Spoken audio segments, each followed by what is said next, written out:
क्योंकि हम लोगों की ज़िंदगी में इस देश का जो SC ST OBC समाज है, जो दबा कुचला समाज है, जो पीड़ित समाज है, दलित समाज है, जो कमेरा समाज है, जो मेहनत कश कौम है, इस पूरे कम्युनिटी को जो है जो हक अधिकार मिला, जानवर से जो इंसान का दर्जा मिला, वो दर्जा मिला इस देश के संविधान की वजह से। क्योंकि इस देश में संविधान के पहले इस देश में तमाम तरह के धर्म ग्रंथ थे, तमाम तरह के देवी देवता भी थे डॉक्टर अंबेडकर से पहले, लेकिन उन तमाम तरह के धर्म ग्रंथों ने हम सबों को नीचा दिखाया, हम सबों को मनुष्य का दर्जा तक नहीं दिया।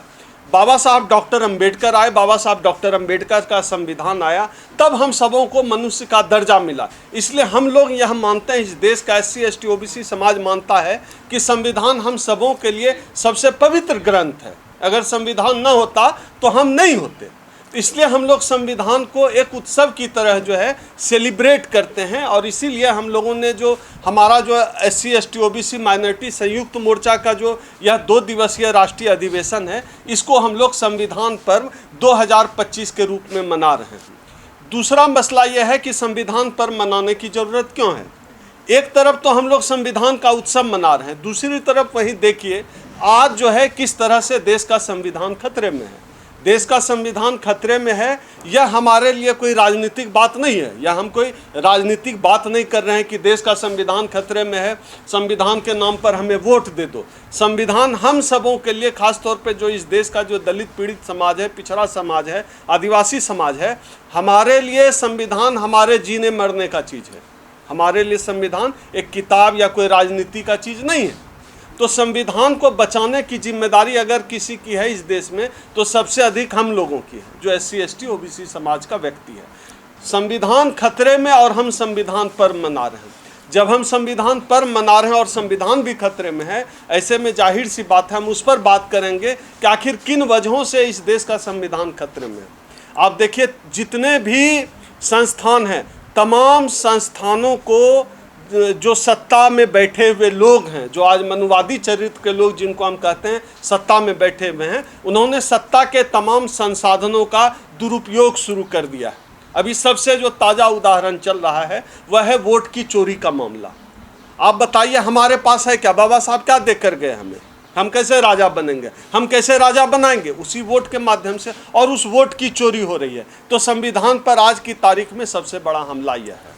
संविधान पर दूसरा बड़ा हमला यह है, इस देश में संविधान के आने के बाद SC ST OBC समाज के लोगों को सरकारी उपक्रमों में सरकारी नौकरी लगी, और सरकारी नौकरियां ख़त्म कर दी जा रही है, अब लगभग नहीं के बराबर बची है।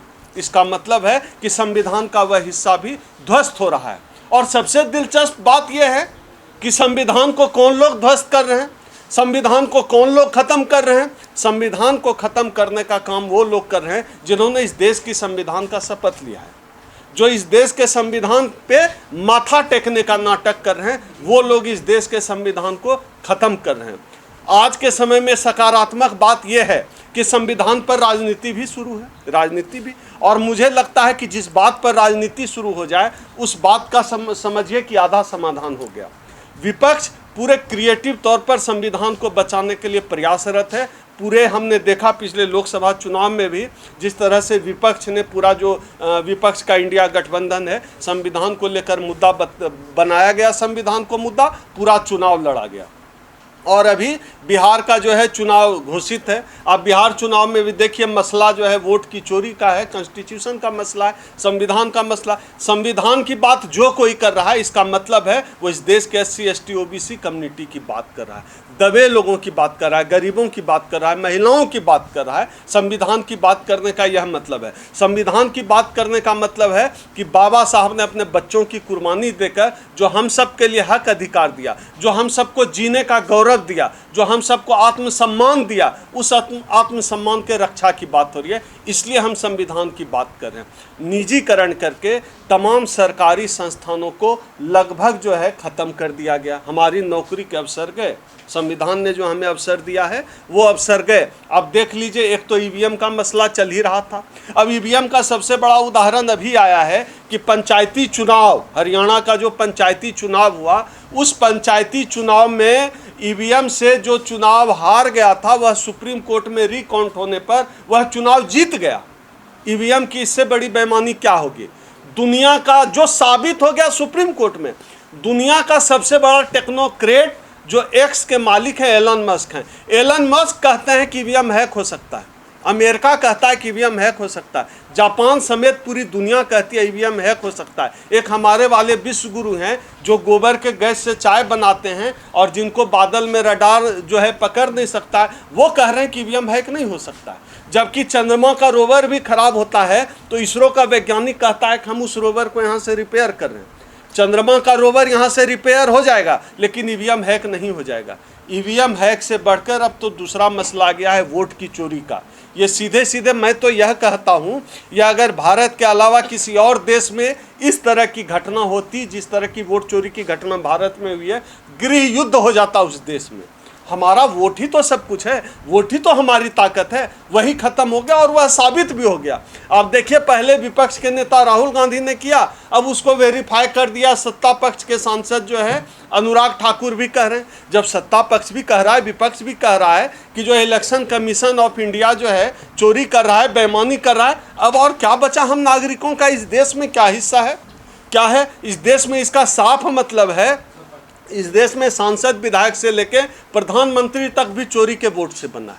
इस देश में सब हम तो मांग करते हैं, इस देश में सबसे पहले यह सरकार को भंग करनी चाहिए, री इलेक्शन होना चाहिए और बैलेट पेपर से होना चाहिए। इन तमाम मसलों पर आप देखिए अभी एक और मसला है पूरे देश में। एक तरफ हम लोग कहते हैं दुनिया चांद पर जा रही है, बिना ड्राइवर के कार चल रही है, वहीं आज मूछ रखने जैसी घटना, घोड़ी न चढ़ने देने जैसी घटना आज भी कितनी नॉर्मल है। जाति के आधार पर जो है कोई शादी कर दे रहा है तो उसको, एक अभी बिहार में घटना घटी है कि उसके बाप ने मार दिया उस लड़के को, लड़की के बाप ने उस लड़के को मार दिया। सोचिए हम एक समाज के तौर पर कितने बीमार हैं, कितने जातिवादी हैं, कितने कुंठित हैं। ये आज़ादी के साढ़े 7 दशक के बाद की उपलब्धि हमारी यही है। इन तमाम मसलों पर बात करने के लिए हम लोग आने वाले 23-24 अगस्त को 2 दिन, 23 अगस्त शनिवार है, दिल्ली के करोल बाग के अंबेडकर भवन जो रानी झांसी रोड पर है, सुबह 10 बजे से संविधान पर्व का आयोजन कर रहे हैं। दूसरे दिन 24 तारीख को हम लोग यह आयोजन गढ़वाल भवन में कर रहे हैं, वहाँ हम लीडरशिप ट्रेनिंग प्रोग्राम करा रहे हैं। अब लीडरशिप ट्रेनिंग प्रोग्राम जो हमारे यहाँ पहले क्लास चलते थे, पहले कैडराइज किया जाता था, वो परंपरा हमारे यहाँ मुझे लगता है कम हुई है। तो हमारे जो देश भर से जो लीडर आ रहे हैं 13-14 स्टेट से, हम उनको ट्रेंड करने का काम करेंगे लीडरशिप ट्रेनिंग प्रोग्राम में। जैसे बहुत लोगों को मंच पे चढ़ने की बहुत आदत है, बहुत शौक होता है, लेकिन मंच पे चढ़ गए पता नहीं है क्या बोलना है, कितनी देर बोलना है, कितनी जोर से बोलना है, गले की प्रैक्टिस कैसी होगी। उसके लिए हम लोगों ने थिएटर के एक बड़े डायरेक्टर हैं, आप लोगों ने नाम सुना होगा, अस्मिता थिएटर ग्रुप के हैं अरविंद गौर, बड़ा नाम है वो भारतीय रंगमंच का, वो जो है इसकी प्रैक्टिस कराएंगे। हमारा जो वो दूसरे दिन का लीडरशिप ट्रेनिंग प्रोग्राम होगा। उसी दिन जो है जो हमारे लोग, आप देखिएगा कि सोशल मीडिया पर लिख दिया FIR हो गया, कुछ बोल दिए FIR हो गया। तो क्या बोलना है और क्या लिखना है यह जानने से ज़्यादा ज़रूरी है क्या नहीं बोलना है, क्या नहीं लिखना है। इस बात की भी ट्रेनिंग के लिए हम सुप्रीम कोर्ट के वकील से वहाँ 1 घंटे का एक वर्कशॉप करा रहे हैं, जिसमें लोगों को बताया जाएगा कि आप सोशल मीडिया पर जो है लिखने की क्या सीमा हो, बोलने वीडियो बनाने की क्या सीमा हो। साथ ही साथ हम YouTube के साथी को भी, जो लोग आजकल वीडियो बना रहे हैं, YouTube के साथी को भी जो ला रहे हैं कि वीडियो कैसे बनाएं, कैसे अपलोड करें, तकनीकी चीज़ें क्या हैं, कंटेंट क्या हो, इन्फॉर्मेशन क्या हो, कौन सी किताब पढ़ें, क्या करें क्या नहीं करें, इन तमाम चीज़ों पर हम लोग 24 तारीख को लीडरशिप ट्रेनिंग प्रोग्राम कराएंगे। हमारा 23 को राष्ट्रीय अधिवेशन की चर्चा होगी, 24 तारीख को लीडरशिप ट्रेनिंग प्रोग्राम गढ़वाल भवन में होगा। दोनों आसपास ही है, और करोल बाग जो है वो एरिया है और रानी झांसी रोड है, मेट्रो का अप्रोच है, रोड का अप्रोच है, आप किसी भी तरह वहाँ पे पहुँच सकते हैं। जो अभी 1 सप्ताह है, यह जब मैं वीडियो अभी यह जब प्रेस वार्ता हो रही है, अभी से 1 सप्ताह है, जो लोग आसपास या दूर दराज से 200-500 किलोमीटर से भी इसमें आना चाहते हैं, संविधान पर्व का हिस्सा बनना चाहते हैं, वो बिल्कुल आ सकते हैं। आप सीधे मेरे नंबर पे संपर्क करिएगा 8789325595। ये मेरा व्यक्तिगत नंबर है, आप व्हाट्सएप कर सकते हैं। आप मुझसे लोकेशन मंगा लीजिए। आने के संदर्भ में कोई दिक्कत हो, आप हिस्सा बनना चाहते हैं कार्यक्रम का, सीधे मुझे फ़ोन करिए। एक बार फिर इस अपील के साथ साथियों, आज जो यह प्रेस मीट बुलाई गई है, सबसे पहले मैं परिचय करा दूं। ये प्रेस मीट जो है Akhil Bharatiya SC ST OBC और माइनॉरिटी संयुक्त मोर्चा के तत्वाधान में बुलाई गई है। हमारे साथ प्रेस मीट में बैठे में जनरल सिंह जी, वो हमारे हरियाणा के प्रदेश अध्यक्ष हैं। इंजीनियर राम प्रसाद जी हैं, वो हमारे दिल्ली के प्रदेश अध्यक्ष हैं। प्रोफेसर निशा बुराक हैं, राष्ट्रीय महासचिव हैं। हमारे इधर जो है बाईं तरफ BS दीपक जी हैं, हमारे प्रधान राष्ट्रीय सचिव हैं। और डॉक्टर अश्वनी कुमार हैं, हमारे राष्ट्रीय सचिव हैं। हम लोगों ने आज यह जो प्रेस वार्ता बुलाई है, यह प्रेस वार्ता इसलिए बुलाई गई है क्योंकि हम लोग आने वाले 23-24, यह जो आने वाला है अगला सैटरडे और संडे, 23-24 अगस्त को दिल्ली में हम लोग संविधान पर्व का आयोजन करने जा रहे हैं। सबसे पहले मैं यह बता दूं कि हम लोग यह संविधान पर्व का आयोजन क्यों कर रहे हैं। संविधान पर्व का आयोजन इसलिए कर रहे हैं, और इस कार्यक्रम का नाम संविधान पर्व इसलिए दिया गया, जो कार्यक्रम हमारे संयुक्त मोर्चा का 2 दिवसीय राष्ट्रीय अधिवेशन है, इसलिए दिया गया